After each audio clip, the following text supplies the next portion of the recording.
Doctor வணக்கம். Doctor வணக்கம் sir.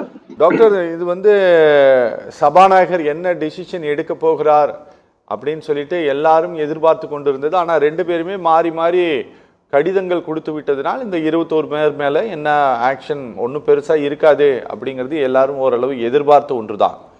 ஆனால் 4 பேர் ராஜினாமா பண்ணிவிட்ட காரணத்தினால் ராஜினாமா செய்ததோடு அவர்கள் தங்களை இன்னொரு கட்சியிலையும் போய் எங்கள் செக்ரட்டரியேட்லேயே இணைந்து கொண்ட காரணத்தினால் இது ஏதாவது சட்ட ரீதியான சிக்கலை ஏற்படுத்தி இருக்கா டாக்டர்?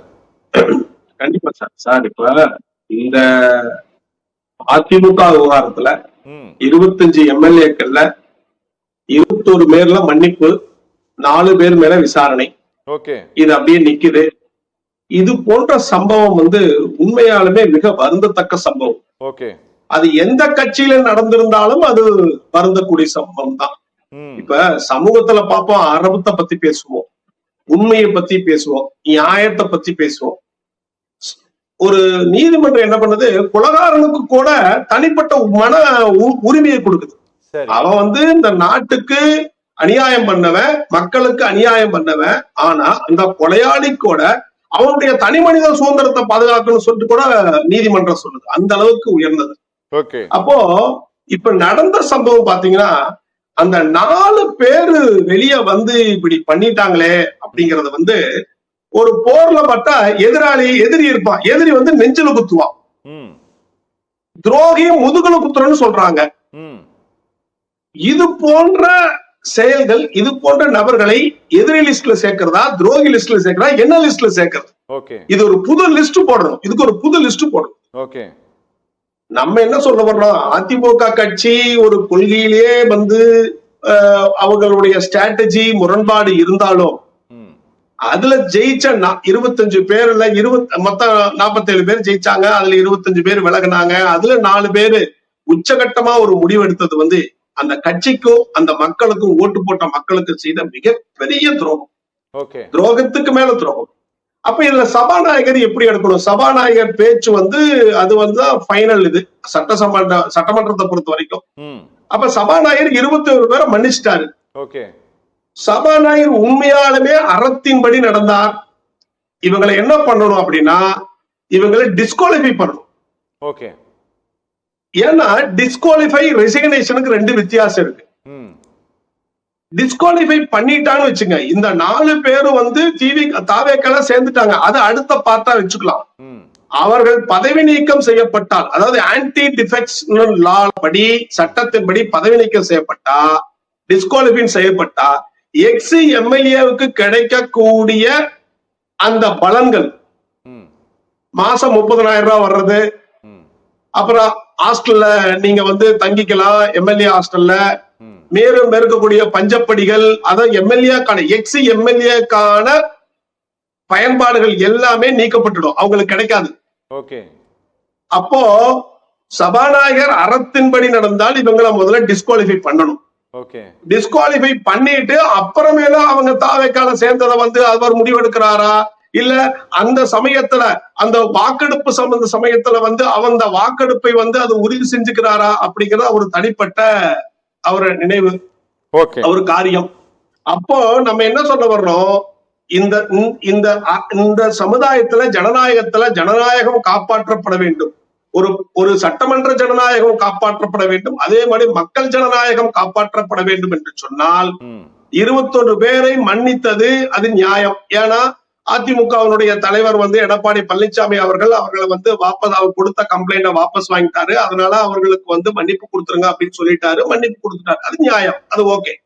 ஆனா இந்த 4 பேரும் எதிரிகளும் இல்லாமல், துரோகிகளும் இல்லாமல் 3வது கட்டத்தில் சேர்ந்ததினால் அறத்தின்படி அவர் நடக்கணும். அது ரொம்ப முக்கியம். அதுதான் சமயம். அப்படி செஞ்சாதான் இனி வரக்கூடிய காலங்களில் இது போன்ற ஒரு கதவுகள் திறக்கப்பட்டது. நீங்க அழகா சொன்னீங்க, முன் உதாரணம் சொன்னீங்க, அது கரெக்ட் தான், அது சரியான வேர்டு தான் சொல்லுவேன். ஏன்னா இட்ஸ் a precedence ஆக்சுவலா.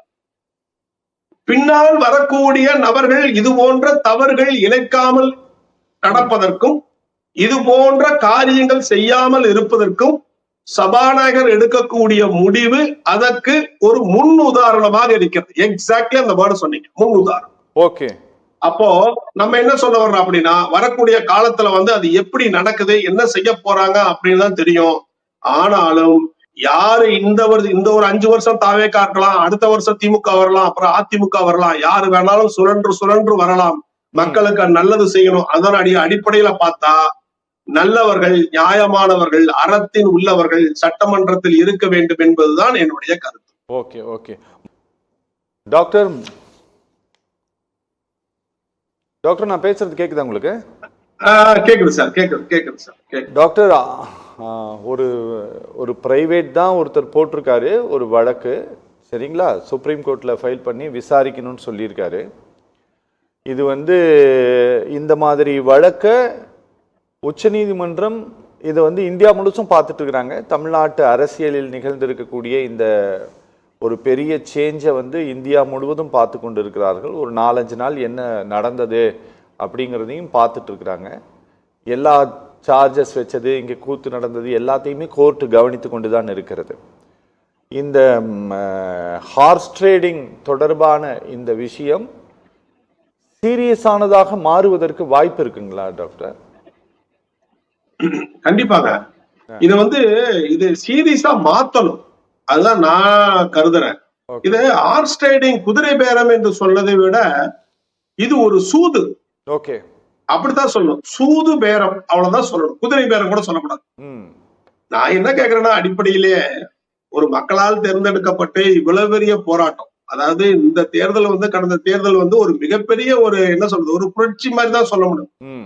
அதாவது பிரச்சாரத்துக்கே போகாம, மக்களையும் சந்திக்காம, எந்த விதமான ஒரு வேர்வையும் சிந்தாம ஒரு விஜய் கண்டிப்பா ஈஸியா வந்துட்டாரு.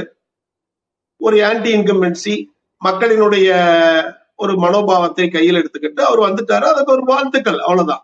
ஆனா அதிமுக கட்சி எவ்வளவு பாடுபட்டு கஷ்டப்பட்டு அந்த ஒரு எம்எல்ஏக்கள்லாம் ஜெயிச்சு, ஒரு 47 பேர் ஜெயிச்சு, அதுல ஒரு குறுகிய நலனுக்காக அதுல இருந்து பிரிஞ்சு போய் இந்த ஒரு சூது பேரம் நடத்தி இருக்கிறாங்களே, இதை சரியான முறையில இந்திய நாடு உச்ச நீதிமன்றம் பயங்கரமான ஒரு புரோட்டோகாலே போடணும் சார். இவங்களை உண்மையாலுமே சொல்ல போனா இவங்களை 4 பேர்த்த லைஃப் லாங் பேனே பண்ணலாம். ஏன் தடை செய்யறதுக்கு என்ன இருக்கு? ஏன்னா இவங்களை அவர்கள் வாழ்நாள் முழுவதும் எந்த கட்சியில சேரக்கூடாது, நீங்க நிற்பதுக்கு தகுதியற்றவர்கள், நீங்க சாதாரண தொண்டனாவே இருந்து மக்களுக்கு உதவி செய்யுங்க, மக்களுக்கு பணி செய்யுங்க. ஏன் எம்எல்ஏ இருந்தா தான் அதிகாரம் வச்சுட்டு தான் மக்களுக்கு பணி செய்ய முடியுமா? அதிகாரம் இல்லாம கூட மக்களுக்கு பொதுநலவு தொண்டு நிறுவனம் எவ்வளவு பேர் இருக்கு, மக்களுக்கு பணி செய்யலாம். அப்போ இந்தியா முழுவதிலும் இந்த லாட்ஜ்ல வைக்கப்படக்கூடிய கலாச்சாரங்கள், லாட்ஜ்ல அடைச்சு வைக்கிறது, எம்எல்ஏக்களை எம்பிக்களை கொண்டு போய் தனியா, ஏங்க அவங்க எல்லாம் படிச்சவங்களே இல்லையா, அவங்க எல்லாம் பதவி வகித்தவர்கள் இல்லையா, எஜுகேட்டட் இல்லையா, அவேர்னஸ் இல்லையா, அவங்கள கொண்டு போய் லாட்ஜ்ல கொண்டு போய் அடைச்சு வைக்கிறது? எப்படி பெரிய பெரிய இந்த சட்டத்தை எழுதின தலைவர்களை எப்படி கூண்டுக்குள்ள அடைச்சு வச்சிருக்கக்கூடிய அவல நிலைமை இந்தியாவில மட்டும்தான் இருக்கு, வேற எங்கேயுமே கிடையாது. தலைவர்களை கூண்டுக்குள் அடைச்சு வைப்போம். அதே போல தேர்தல் வரும்போது எம்எல்ஏ ஜெயிச்சவங்களை கொண்டு போய் லாட்ஜில் அடைச்சு வச்சிடணும். இது போன்ற கலாச்சாரத்திற்கு முற்றுப்புள்ளி வைக்கணும். அப்படி இந்த மாதிரி குதிரை பேர அரசியல், சூது அரசியலுக்கு ஒரு மிகப்பெரிய முற்றுப்புள்ளி வைக்கணும். இது போன்ற மக்களால் தேர்ந்தெடுக்கப்பட்ட நிரபராதிகள் மக்களுக்கு துரோகம் செய்யும் பொழுது மக்கள் என்ன பண்ணிருப்பாங்க? அப்பாவிகளா இருக்கிறாங்க. என்னப்பா, எங்க சட்டசபை தேர்தல்ல நாங்க எங்க தொகுதியில உங்களுக்கு ஜெயிக்க வச்சோமே, எங்களுடைய தீர்மானம் உங்களை போய் அந்த கட்சியில இருப்பதுதான், நீங்க கட்சி மாறுவது எங்களுடைய நோக்கம் அல்ல அப்படின்னு சொல்ல அந்த மக்களுக்கு இந்த அரசு என்ன சொல்லுது? இந்த கட்சி தாவல் தடை சட்டம் இது எல்லாம் மீறி ஓட்டு போட்ட மக்களுக்கு சரியான நீதி வழங்க வேண்டும் இந்த உச்ச நீதிமன்றம். அப்படிதான் நம்ம பாக்குறோம். அதுக்கு ஒரு தனி புரோட்டோகாலே போடணும். இவங்களை எல்லாம் வாழ்நாள் தடைகள் செய்யணும். கட்சி மாறி அடுத்த கட்சிக்கு போனோம், அவங்கள கட்சியிலிருந்து நீக்கி அவங்களை டிஸ்குவாலிஃபை பண்ணணும். ஒரு திமுக இருந்து அதிமுக போனாலோ இல்ல வேற அதிமுக இருந்து வேற கட்சிக்கு போனாலோ கட்சி மாறக்கூடியவர்களை டிஸ்குவாலிஃபை பண்ணிடணும். அவங்க நிக்கவே விடக்கூடாது. சோ இது போன்ற கடுமையான ஒரு அறம் சார்ந்த சட்டங்கள் கொண்டு வந்தா தான் ஓட்டு போடக்கூடிய மக்கள் அவங்க நிம்மதியாக இருப்பாங்க, ஒரு நியாயமானது நடக்குது அப்படின்னு நினைப்பாங்க. ஓகே.